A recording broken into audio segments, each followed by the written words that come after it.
Hello everybody and welcome to Friday Night Magic here at GameSwap Mason, brought to you by Top Deck Productions. I'm Zachary Creamer, and tonight we have 4 rounds of modern action coming at you. For round 1 we've got Zachary Harris on Jeskai Control and Andy Faulk on Jeskai Ascension. It's 2 Jeskai decks going at it, and we'll see who has the upper hand in this matchup.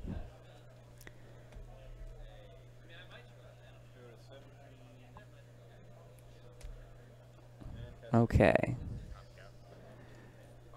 We've got a turn 1 Serum Visions from Andy and a turn 1 Steam Vents from Zachary Harris. Steam Vents is a card being brought back in the Return to Ravnica, also known as Guilds of Ravnica, with sweet new artwork featuring no steam or vents. And a Serum Visions on Zachary's side. Turn 2 Thing in the Ice for Andy. I think that's really where you're trying to be in the matchup. Where you're trying to be on turn 2 for this deck. Thing in the Ice is an interesting card out of Shadows over Innistrad. It reads, whenever you cast an instant or sorcery, you get to remove an ice counter from it, and when all of the ice counters are gone, it flips into a 7/6 that bounces all non-horror creatures.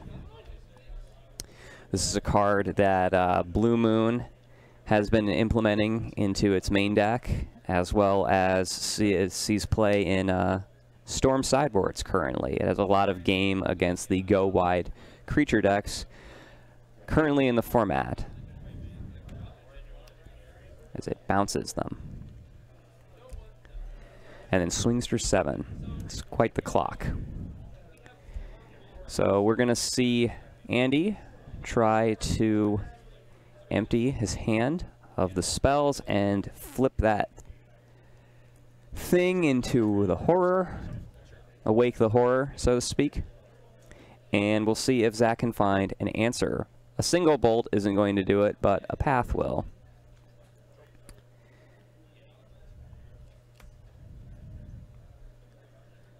There's a Thought Scour, just a nice little cantrip, and there's a Pyromancer's Ascension in the graveyard. Pyromancer's Ascension is it's an interesting one. Once you copy spells in your graveyard, once it has a certain amount of quest counters on it. And so this is what the deck's trying to do. It's trying to play Pyromancer's Ascension and Thing in the Ice and get value off of the Ascension, and as Thing in the Ice as a clock. Zachary Harris, on the other hand, is playing a more traditional control Jeskai deck. Lots of tempo, trying to play the long game, finish you off with Celestial Colonnade and maybe a little bolt snap bolt action. Plays the Cryptic Command. Fun fact, if you have the full art textless Cryptic Command, you get to make up what it does. Just kidding. Just kidding. Does the same thing.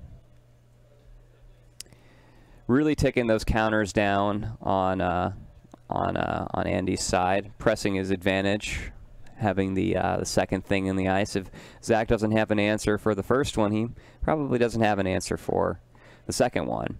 So Zach is getting bolted here, and the first one is going to flip. And we'll see if he can follow that up with another spell. Looks like he's got a Remand. I think it would have been pretty cool to remand his own Lightning Bolt to get them both to flip. It's a heads-up play, but he didn't. And what we're seeing here is a Cryptic Command. I have to imagine the modes are Bounce, Draw, and we're just going to get to remand that. Remand is pretty sweet. That was Zach's entire turn. He's casting that one spell, and Andy, with a cheaper spell, bounced it back to Zach's hand and drew a card. It's a major tempo play, got his other thing to flip. I see this game being heavily contingent on Zach being able to leverage the Cryptic Command to bounce and draw a card, and hopefully deal with one or both of these things in the ice. Verdict or bust at this point. So if he can tap and draw, and then draw a verdict, I think he's in good shape. So we're going to see this at Andy's draw step to tap down the team and draw a card. He does it there so that Andy has less of a chance to draw another remand. It's a good play from Zach. I wouldn't expect anything less. Zach is a seasoned player. He knows what his out is.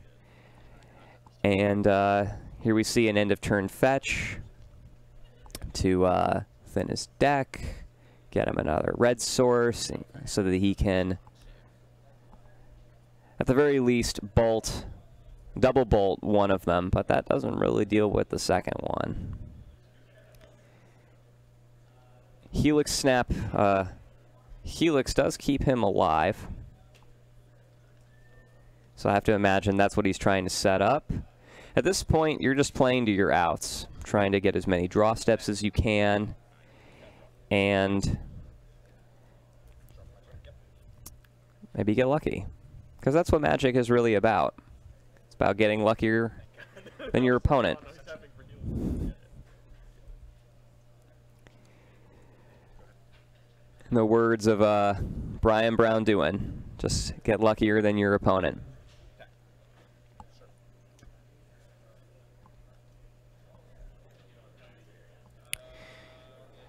Yeah, I would have liked to have maybe seen Zach use the... well, there's the verdict. I was going to say maybe he could have used the Cryptic Command to bounce and to tap and bounce, but he's really trying to dig to the verdict, and he saw it.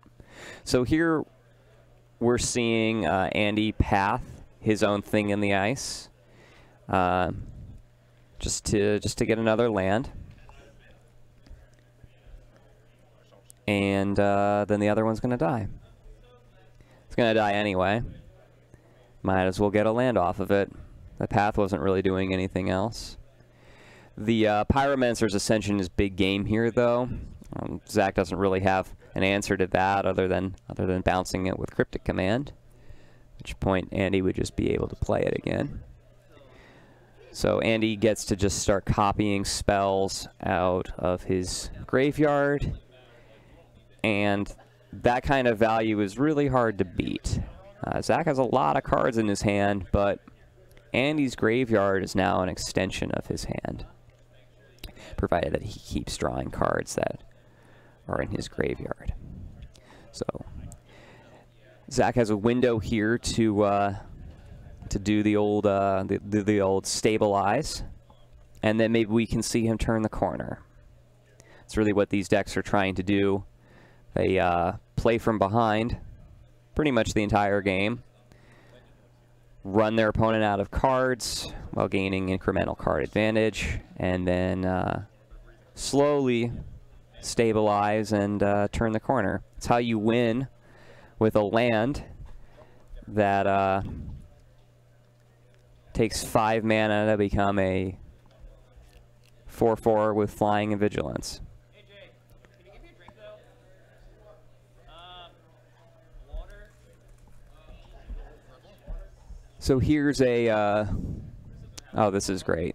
Here's a Bedlam Reveler, which is also a horror, so that if you flip your thing in the ice while this is out, it doesn't bounce it.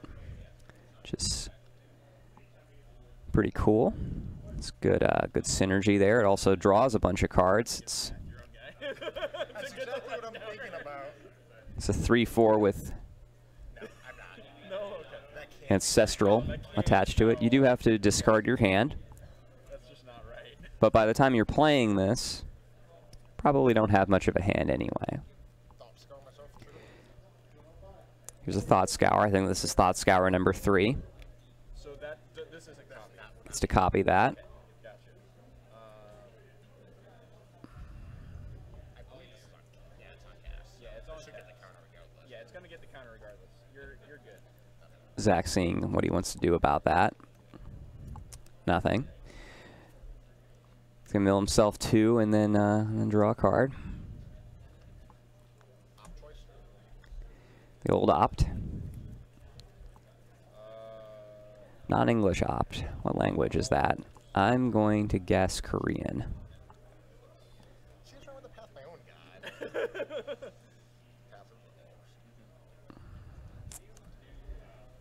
That or Japanese.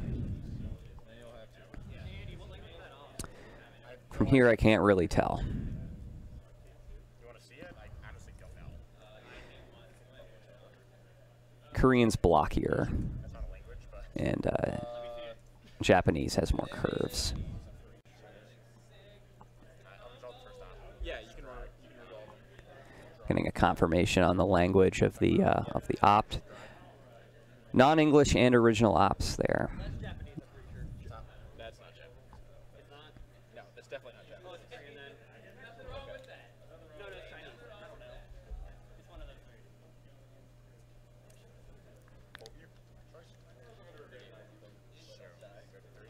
Okay, no confirmation there. Really like the signed bolts out of from Andy's side. Those are very difficult to come by these days, seeing as Christopher Rush is no longer among us. Rest in peace. You get another red source in your deck that is matchable with a polluted delta. Once signed bolts, you're gonna have to get them secondhand or use the newer one by Christopher Moeller. That is the one that I personally use. I don't think you do. That's a lot of. It's nice when cards have different art. You have to pick the one that you like the best. Adds a level of customization to the game. Yeah, that's Chinese simplified. Makes it fun. I thought so. Yeah. Chinese ops, apparently. Interesting. So here we see Andy just gaining incremental advantage using the Pyromancer's Ascension. And at some point, oh, it's Zach's 3. Okay. Well, I see that Andy has a bolt in his hand, so Andy just kind of has to pick his spot here, Chinese simplified? Yeah.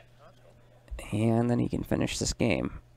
However, Zach might have something to say about that with Lightning Helix and other counter spells and the like.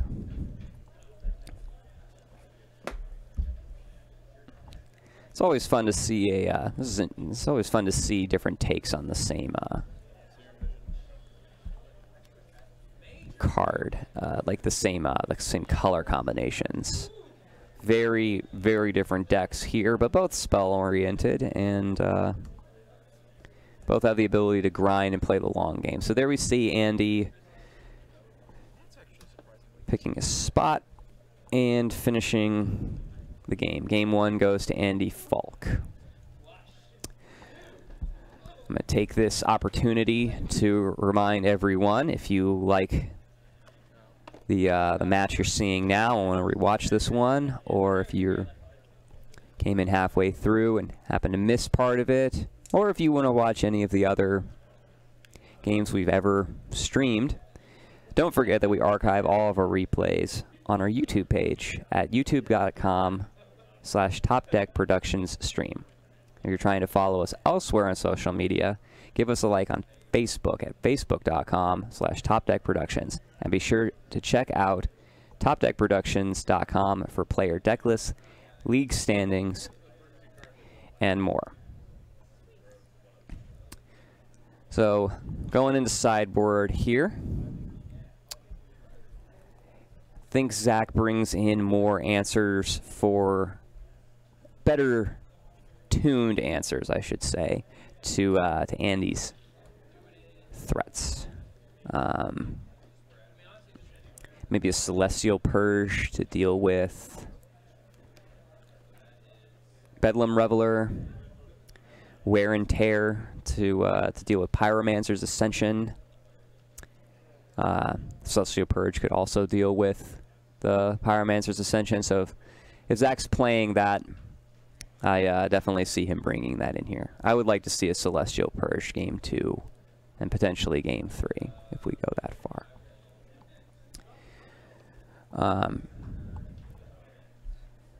As far as Andy's side, I'm not particularly familiar with this list. I will be the first to admit that.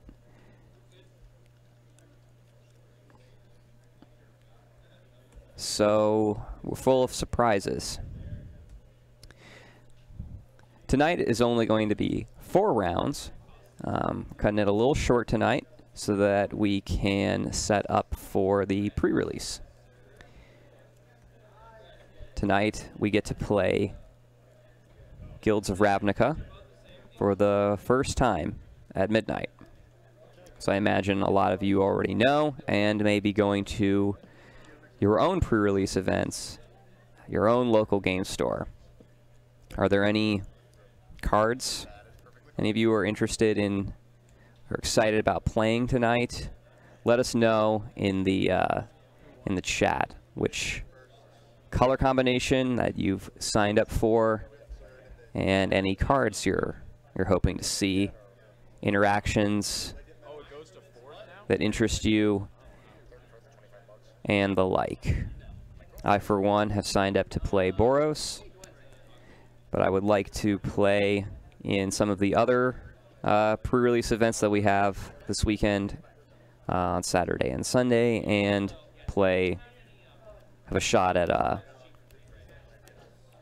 playing each guild at least once. I want to get a feel for the limited environment to prepare myself for any sealed PPTQs this season.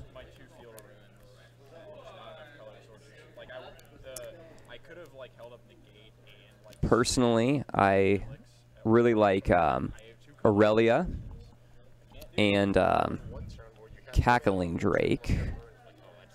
I think are both very interesting cards and ones that I would like to build decks around for Standard. I see myself playing an Aurelia deck or a Cackling Drake deck.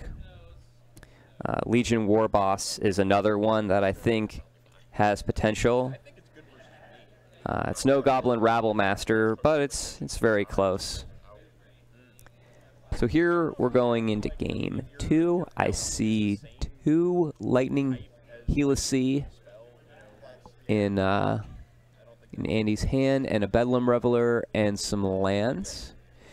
Both players have decided to keep. Zach's on the play, and he's going to lead with Scalding Tarn.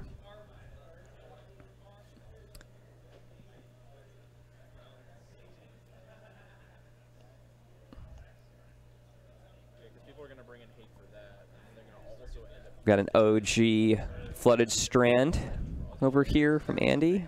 Good taste. Flooded Strand is one where there are several different choices. There's the Cons of Tarkir, there's a Judge foil, and then there's the Nationals foil. One reminds me of a course from Mario Kart. That one has excellent art. There's a couple of choices there. Andy has the original. Here we see the Cons of Tarkir Flooded Strand on Zach's side. And he's going to go ahead and use his Flooded Strand to get a Sacred Foundry. I guess you're not casting Cryptic Command, so Oh, mana fixing. Ain't it grand? Uses his white-blue land to go and get a white-red land.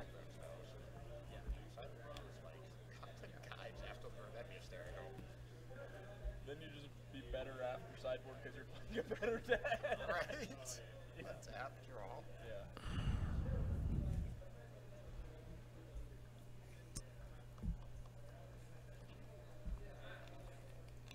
see a Dispel in Andy's hand. It's a good one. Always great in these control mirrors, these spell heavy mirrors. Dispel is just such an efficient card, and I think Dispel's always been good, but I think the stock on Dispel goes up a little bit with the printing of Assassin's Trophy. Black-green players are going to be looking to use Assassin's Trophy to take down Jace, Teferi, Karn, Ugin, you know, threats they didn't previously have like a clean answer for, and Dispel is just a 1-mana answer to protect their card with. So I think, whereas maybe players have been playing, I'm just saying I think people will find room for an additional Dispel on their sideboard moving forward. Just saying. Andy has all of his colors online. Is that a Monastery? Yes, it is. That is a Monastery Mentor in Andy's hand. Very cool. I kind of like that. Out of Andy, Zach probably swapped out Lightning Bolt, potentially Helix, for some of the counter spells and more tuned spot removal to better combat Andy's deck, and Andy can exploit that by bringing in a 2/2 white creature, which is interesting. Remember, you have to sideboard. You're sideboarding into the deck that your opponent is sideboarding into, not the deck that you just played against. Both players get to sideboard. You're playing against a different 60. So, heads up from Andy. I see a Snapcaster Mage. I think I saw a Vendilion Click in Zach's hand. Yes, that is a Vendilion Click, the Judge promo one. And Electrolyze. I personally prefer the full art Electrolyze. Same art, but just full. There's a lot of talk in the chat about Angel Tribal, which I also noticed that that you can go Resplendent Angel into Aurelia, into Lyra, and there's also Shalai. So maybe we get a Naya Angel Tribal, or maybe just red-white. If that is a deck, that will almost assuredly be the one that I play. I think that's just too cool to pass up, honestly. I think that Lyra is going to be a very powerful card going into the new standard. I think that if you can play it, you're probably going to. So we'll see. Another interaction that I really like is using Militia Bugler to find Aurelia. So, a lot of possibilities. Standard is really looking up, and stands to be an exciting format. Here we see Andy casting a Serum Visions, taking a counter off of his Thing in the Ice, setting up his hand. He's still got the Mentor. He's got a Lightning Bolt and a Bedlam Reveler. Just picking his spot. There is a Teferi, Hero of Dominaria. I like Zach's play of using the Electrolyze, cycling it, so to speak. Just shooting Andy for 2, drawing a card.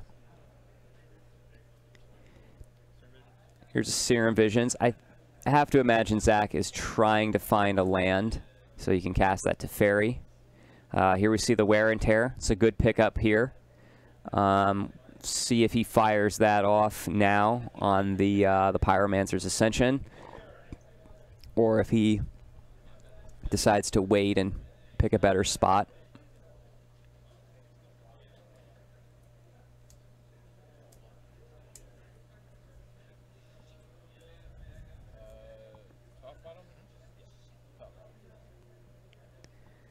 So we'll see. Back to Andy. Pickups one of those ops. Yep. Andy's going to go for it here. I like this play. Zach does not have Cryptic Command mana. If he's going to Logic Knot, at least to let him use it on this. Andy is valuing, I think, the Bedlam Reveler more so than the Monastery Mentor. Maybe he can work through some of the removal and counter spells and then try to stick the Reveler later.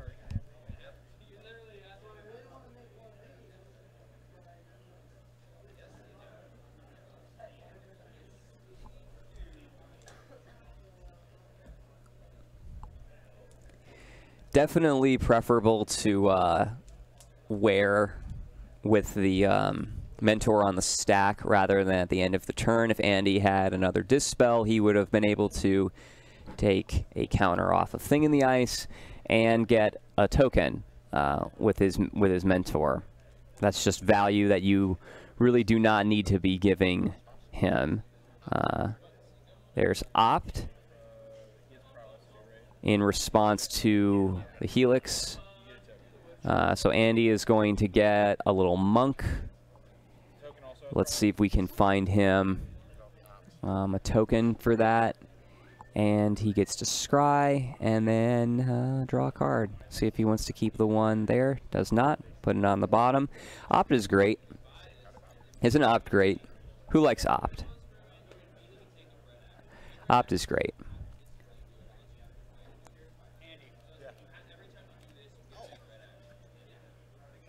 There we go. What do we got? Oh boy, that's a Sylveon.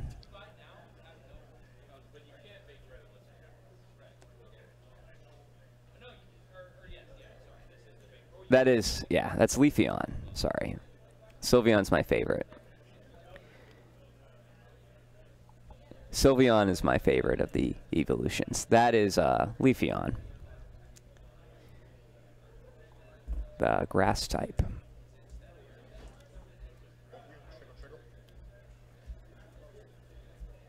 I like Sylveon the best.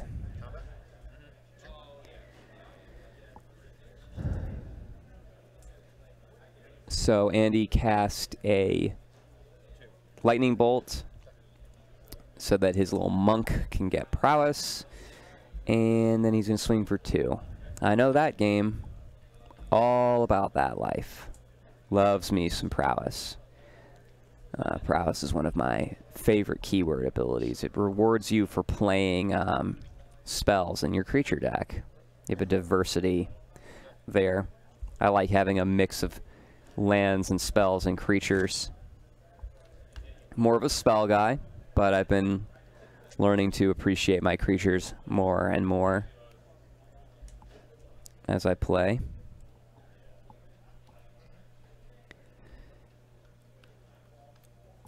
This thing's gonna flip soon.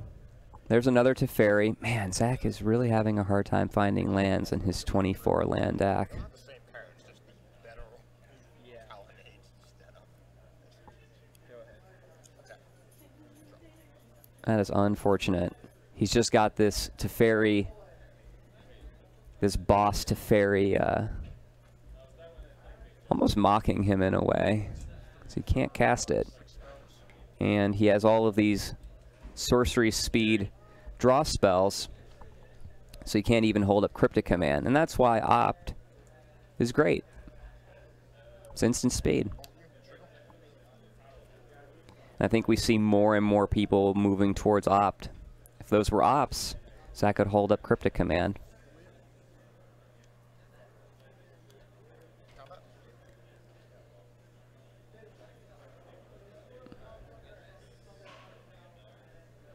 There's also been a move towards hieroglyphic illumination, which is like opt in the sense that you can pay 1 to draw a card. You don't get the scry, but it has the added bonus later of, you know, when things go late, you can draw 2. Just something to consider. Personally, I would stick with opt. I think the scry is very valuable. Can let you cast Terminus on your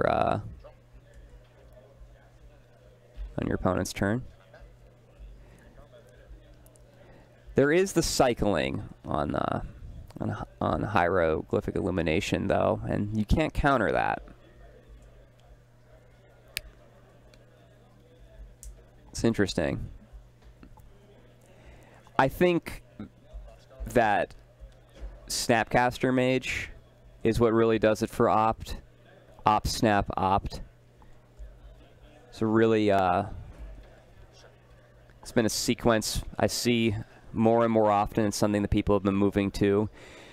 I'm interested to see if people start playing mission briefing as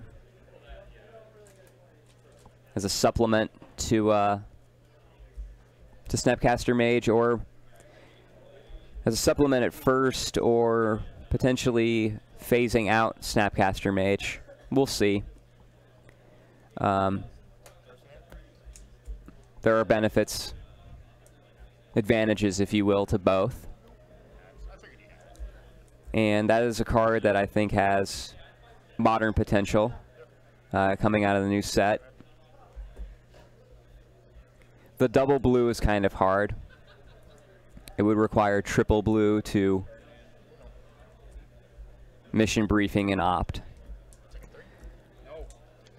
And it doesn't leave a body behind. But that is a good point. But I think the Surveil 2 is something that is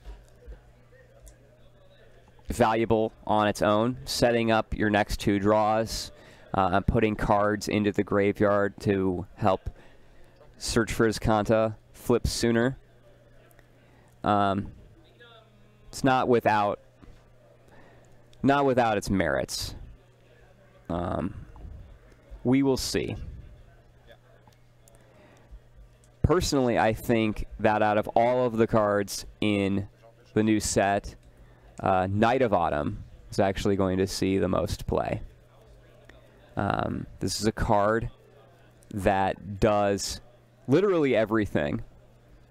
It is Reclamation Sage and Lone Missionary,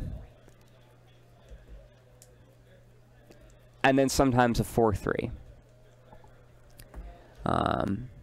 This card really should not come as a surprise to anyone. We've been moving more and more towards these value creatures over the years, and we finally get one that actually literally does everything. So there you go. Here it is. I think they're really going to be hard-pressed to top this. I just can't imagine what else it would do. Yeah, I don't have anything else to say. Like, this card is just insane. Zach finally hit some lands and got his Teferi down. Teferi's awesome. Right? I mean, we finally get a Jace unban. And then Teferi gets printed. During my end step. So do you have to cast the spell this turn then, or? My turn. On my turn. On the end step. Cast the spell. Yes. Okay, yeah, keep going. Okay, I'm going to target the where check. Yeah, like Jace gets unbanned, and then we get a new Teferi. That's honestly better in Modern than Jace. I like to think of it as Teferi shows up and really puts Jace in his place. Like, yo, I'm the OG blue planeswalker. Like, I'm kind of the GOAT, not you. That's justice to me. Go to my end step. In response to the trigger, Yeah, this is a lot for Andy to come back from. We've got the snap beats. We've got the, really like this lightning helix at Andy. We've got the snap beats. We've got Teferi. That's just not getting answered. It's going to draw Zach cards. It's going to protect itself. And it's eventually going to win him the game. Those are the text box. That is the text box of every planeswalker. Draw a card, protect itself, win the game eventually. Teferi just happens to do that very well. The untapped 2 lands, I can't really undermine how significant being able to untap 2 lands there is.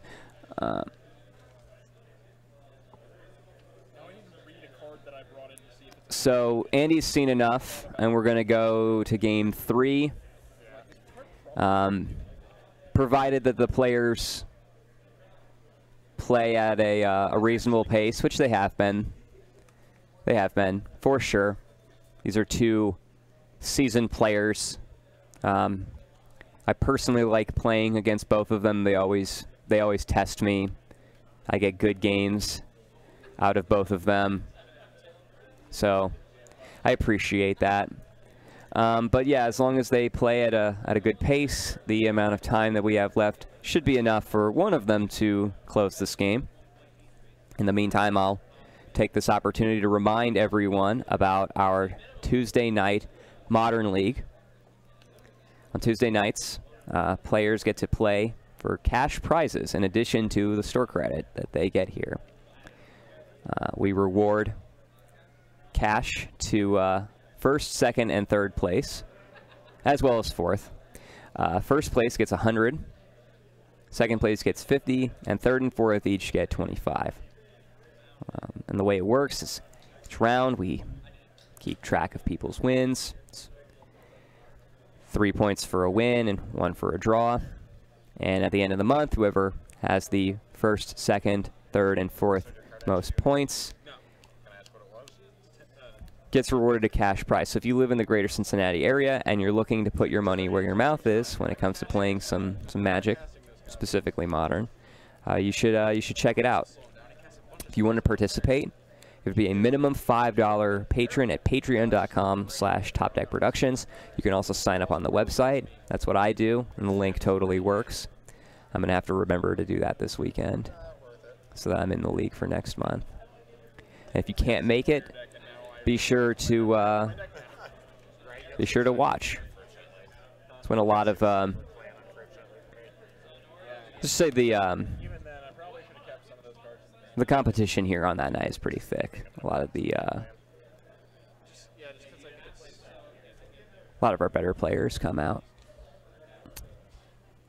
Robert Meadows has put a Sylveon card in the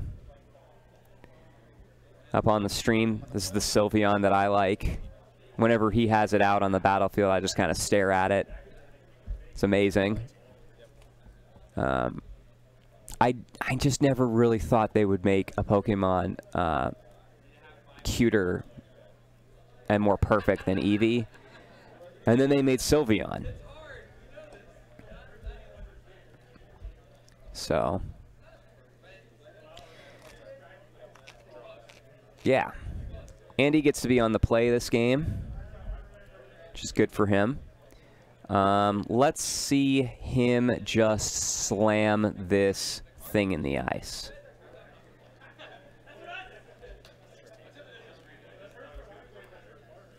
Spell Snare would be amazing from Zach, but I don't think he's playing it. But God, would that be good. I always feel really good when I'm on the play against a blue deck. Means I get to play my Eidolon on turn 2.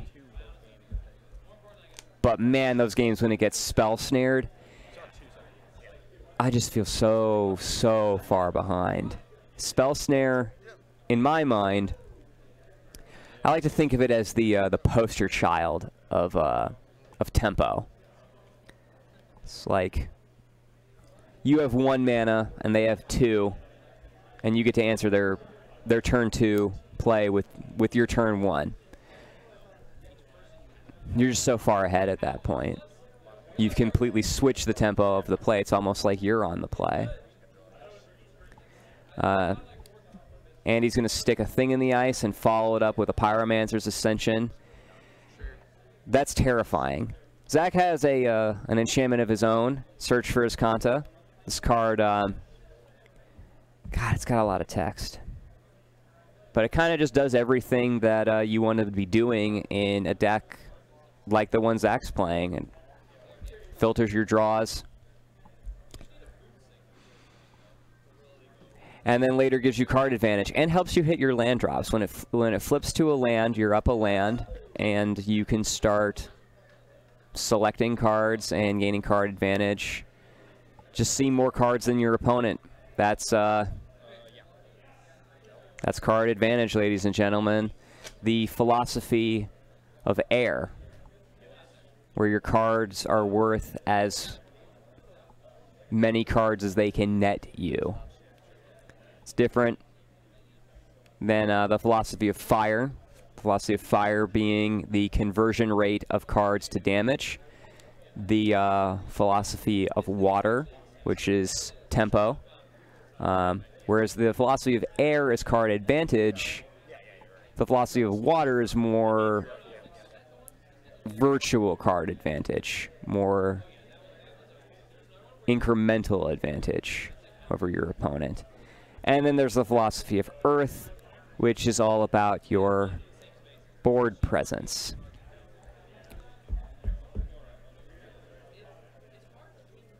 Yeah, Search is the greatest card value engine in a long time. Speaking of card selection, yeah, whenever you get to look at more than one card at a time, whenever you get to look at cards and decide if you want to draw them, that's card selection.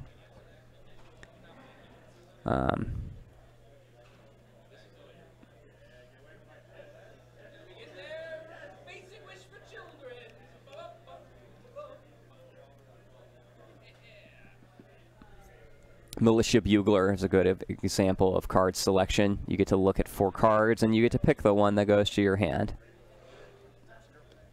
It's also card advantage, because it is a card, and it draws you a card. Sometimes cards are both. So like right here, Zach decides that he doesn't really want this Lightning Helix. He's trying to find Supreme Verdict, or Path, which he has. Those are the cards that matter. So having card selection, it's very important. You get to find the cards that matter. Card advantage is just about having more cards, seeing more cards in your game than your opponent. Sometimes that's important. Sometimes, other times, it's about finding the right card.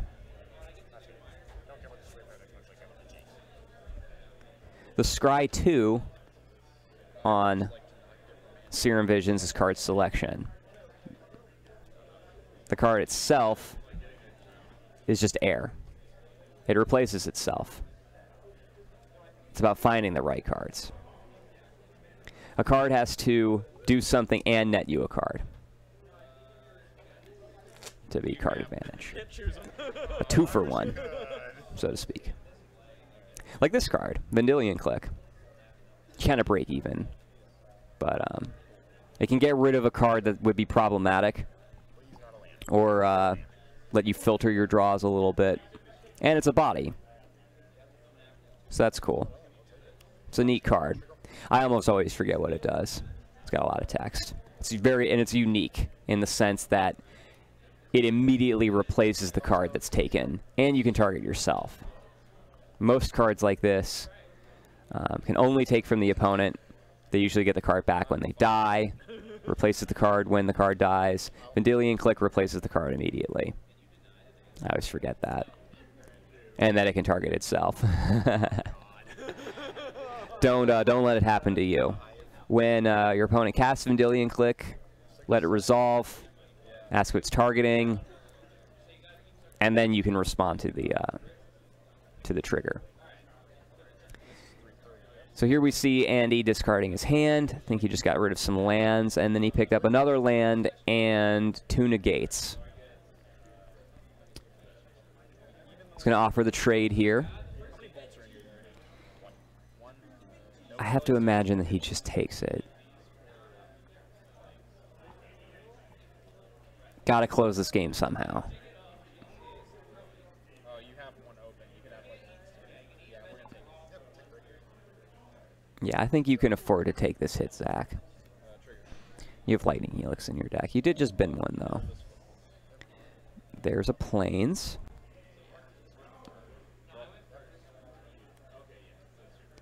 And a Steam Vents. That Steam Vents has both Steam and Vents, unlike the new one, which has neither. But the art's really sweet. Right? I mean, I like the new Steam Vents. Doesn't beat the original. But I think it's kind of cool. I mean, they can only make so many Steam. They can only make so many vents with Steam. You know, like, why limit yourself? Like, from an art perspective, like, we just have to keep making Steam events every time we want to print this card. I mean, how long is that? Like, how long is that going to last? That doesn't seem sustainable. So. Like, the new Sacred Foundry doesn't have any there's nothing sacred about it. And there's no Foundry.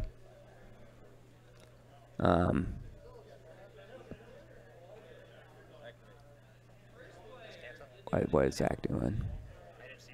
Activating Search for Azcanta. That's right. That's what he's doing. So here we see him have 4 cards, and he gets to pick one of them. That's card selection. The fact that he is gaining the card at all, though, is card advantage. He's decided that he wants a Logic Knot. The other ones go on the bottom. So he has netted an additional card that he got to pick from 4. Now he's going to draw one for the turn. If you have Teferi out, this just gets obscene.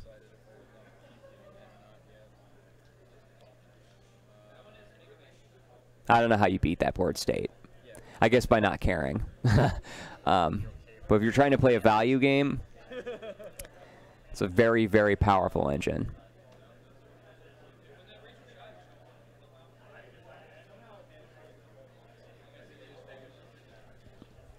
It's a good point. It's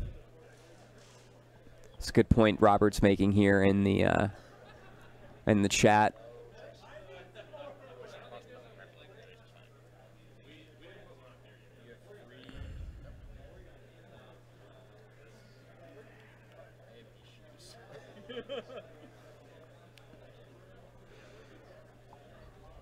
See, now the Sacred Foundry in Zach's hand is both sacred and a foundry. There's some holy weapons being forged on that anvil. Just saying. The new one, I don't even know what's going on. Not a fan. But to each their own. It'll be cheap, I can tell you that much. Which is cool. If you are in the market for shocks, now is going to be the time to get those. Always enjoy the reprints. Always enjoy the reprints out of these sets. I think the guild kits are also a good sign. A lot of good reprints in those. Don't know if you guys saw the lists for the guild kits. I know the Is It one has Shattering Spree, which is cool. Though Selesnya one has the privilege of having Privileged Position. Golgari has both Deathrite Shaman and Abrupt Decay. That was my issue. Not so much of a reprint in the Dimir one as a card that is going to have a lot of demand. The Dimir one actually has mission briefing in it, which is cool. So yeah, check out the guild kits. A lot of good reprints in those, and it makes me hopeful in the future that they can repeat this set-specific reprint model.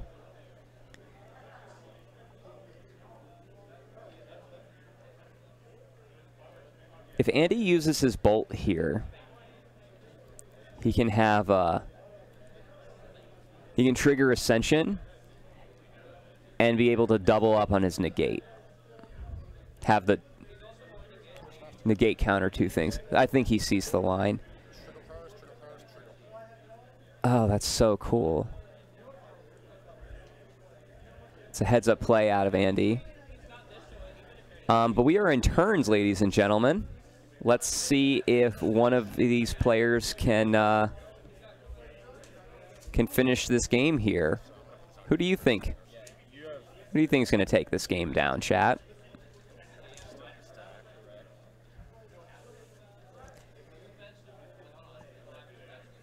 I think Andy can win this turn.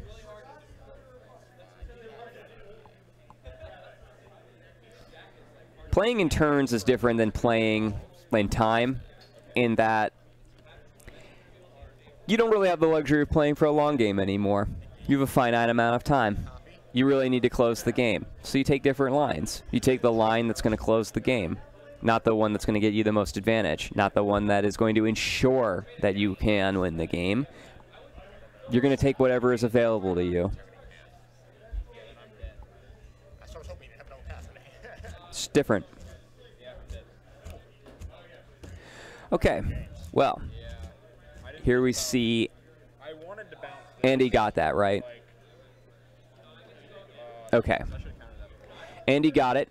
We're going to get a little bit of chit-chat between these two players. These are players who want to know about all the lines they took, see if there's any way to improve. And that's how you improve at the game. You play people who are just as good or better than you, and then you talk about it.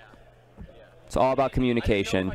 It's all about community when we play Magic the Gathering. But that's going to do it for round one. It's a great game. And we'll be back very soon with round two. So stick around.